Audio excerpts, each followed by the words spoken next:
Hello बच्चों, let's see the following question है male gametes in angiosperms are formed by the division of options है A microspore mother cell, B microspore, C generative cell, D vegetative cell. इस question का पीछे का की concept क्या है? हम यहाँ पे सेक्सुअल रिप्रोडक्शन इन एंजियोस्पर्म्स की बात कर रहे हैं। एंजियोस्पर्म्स का मतलब है हमारा फ्लावरिंग प्लांट्स। फ्लावरिंग प्लांट्स में फ्लावर ही एक रिप्रोडक्टिव पार्ट होता है। तो अगर फ्लावर में देखे हमें मेल और फीमेल स्ट्रक्चर्स दिखेंगे।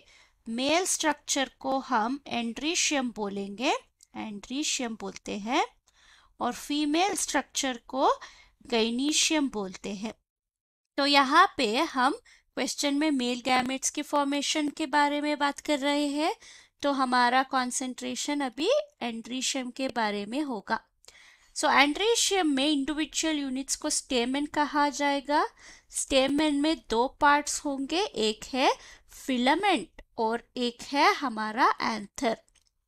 सो ईच एंथर में क्या क्या मिलेगा? 2 एंथर लोब्स मिलेगा और एक एंथर लोब में, ईच एंथर लोब में हमें 2 पोलन सैक्स मिलेंगे, 2 पोलन सैक्स। तो टोटल कितना हुआ? टोटल 4 पोलन सैक्स होंगे। तो ईच पोलन सैक्स में हमें क्या मिलेगा? हमें पहले मिलेगा microspore mother cell.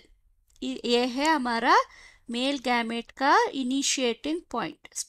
Microspore mother cell जो है वो है डिप्लॉयड स्ट्रक्चर। सो ये सेल क्या होगा? ये एक मियोटिक डिवीजन अंडरगो होगा। सो मियोसिस मतलब रिडक्शनल डिवीजन है, तो इसमें 4 सेल्स फॉर्म होंगे। सो इसको हम बोलेंगे माइक्रोस्पोर या microspore tetrad, microspore tetrad.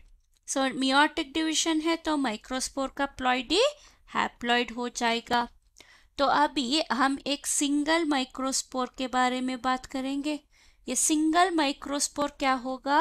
Mitosis undergo होगा, डेवलप होके माइटोसिस करके ये एक मच्योर पोलन ग्रेन बन जाएगा। अभी पोलन ग्रेन का प्लॉइडी क्या है? ये है हैप्लॉइड।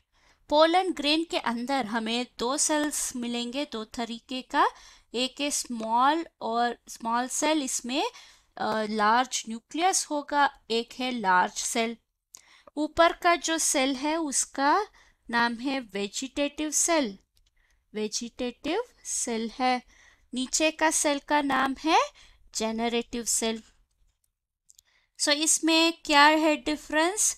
पहला है साइज, वेजिटेटिव सेल लार्जर होता है, जेनरेटिव सेल स्मॉलर होता है। वेजिटेटिव सेल न्यूट्रिटिव टिश्यू है, न्यूट्रिटिव सेल है जेनरेटिव सेल के लिए। तो अगर जेनरेटिव सेल को एनर्जी चाहिए तो वेजिटेटिव सेल से वो निकाल देगा। अब जेनरेटिव सेल को क्यों न्यूट्रिशन चाहिए? जेनरेटिव सेल को न्यूट्रिशन इसीलिए चाहिए क्योंकि ये आगे जाके डिवाइड करके 2 मेल गैमेट्स या 2 स्पर्म सेल्स को प्रोड्यूस करेगा। 2 मेल गैमेट्स को हमारा जेनरेटिव सेल प्रोड्यूस करेगा। तो क्वेश्चन का आंसर क्या हुआ? Male gametes in angiosperms are formed by the division of, final step है हमारा generative cell. I hope you have understood the concept. Thank you and all the best.